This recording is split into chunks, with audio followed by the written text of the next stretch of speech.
பாத்து வா. கூட்டு வாமா.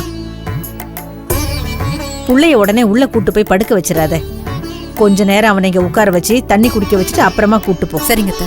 கௌதம் நீ உட்காரு. உட்காரு கௌதம்.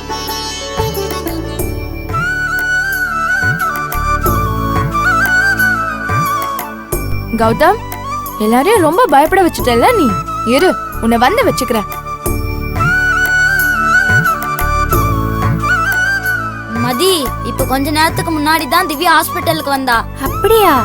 நான் சித்தப்பா கூட வரணும்னு தான் நினைச்சேன். பாட்டி தான் நீங்க இப்ப வந்துருவீங்கன்னு சொன்னாங்க. ஆமா, எப்படி இருக்கு உன் வலியெல்லாம்? கௌதம், ரொம்ப வலிக்கலல? ரொம்ப வலிக்கலதான், ஆனா கொஞ்சம் கொஞ்சம் வலிக்குது. உன்னாலதான் இப்ப நம்ம எல்லாரும் ஒன்னா இருக்க போறோம். அதனால இந்த சின்ன வலிய பொறுத்துக்கோ. சாப்பிட்டியா?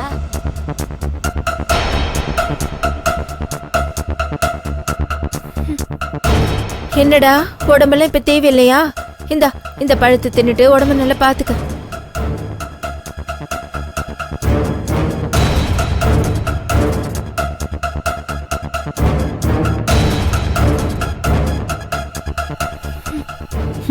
அப்படியே அவ பாட்டி கொல்லி கண்ணு.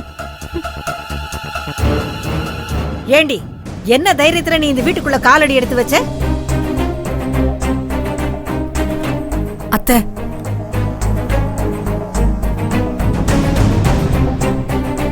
இது குடி.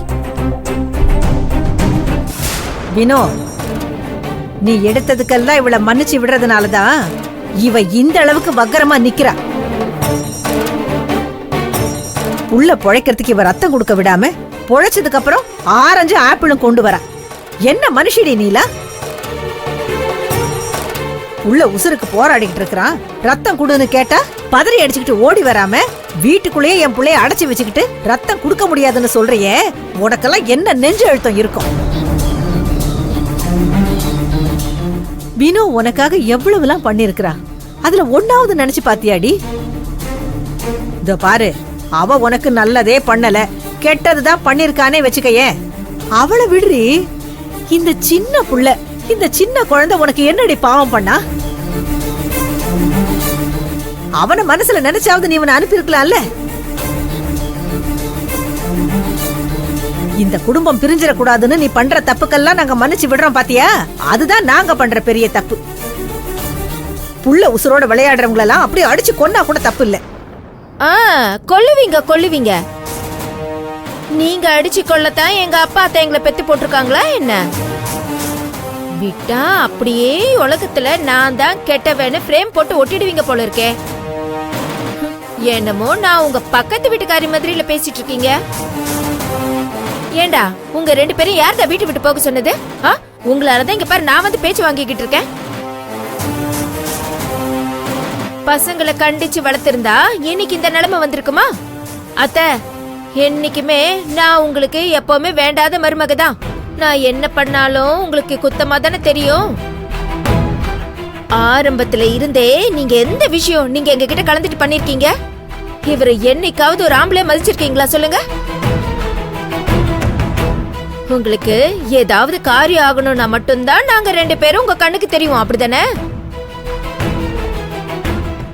என்னமோ இவர்கிட்டதான் அந்த ரத்தம் இருக்கு, இவர் வந்தாதான் பொழைப்பாங்கிற மாதிரி இல்ல சொன்னீங்க.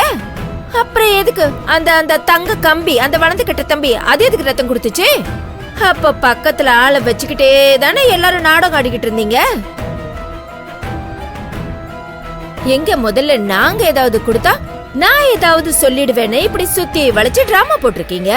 ஓ, அளவுக்கு நடிக்கிறதுக்குலாம் இந்த ஊரு உலகத்துல ஆளே இல்லம்மா. உங்கள மாதிரி கெட்டவங்க உடம்புல இருந்து வர ரத்தம் என் பேரனுக்கு சேரக்கூடாதுன்னு தான் அந்த கடவுளே நல்ல சமயமா பார்த்து அந்த தம்பியை அனுப்பிச்சு வச்சிருக்கிறாரு. ஆமா, அந்த கடவுளுக்கு வேற வேலையே இல்ல பாருங்க. நல்ல சமயமா பார்த்து இவங்களை அனுப்பி வச்சாங்களாம். எப்ப பார்த்தாலும் அந்த மனுஷனை கூடவே வச்சுக்கிட்டு இதுல கடவுள் அனுப்பி வச்சாருன்னு நீங்க பண்ற களவாணித்தனத்துக்கு அவரே எதுக்கு கூட்டி சேர்த்துக்கிறீங்க? கல்யாண மண்டபத்துல அவ்வளோ அசிங்கப்பட்டு ரம்யா அவ நிச்சயதார்த்தம் நின்னு போயும் நீங்க இன்னும் திருந்தல. வீடியோ நெட் ஃபுல்லா வந்து நம்ம சொந்தக்காரங்க கிட்ட ஃபுல்லா அசிங்கப்பட்டுமே நீங்க திருந்தல. பேச மாட்டேன் பழக மாட்டேன்னு எல்லாம் சொல்லி பையனுக்கு ரத்தம் வாங்குற அளவுக்கு அடடடடடா கமுக்கமால உங்க உறவு நீட்டிச்சுக்கிட்டே இருக்கு.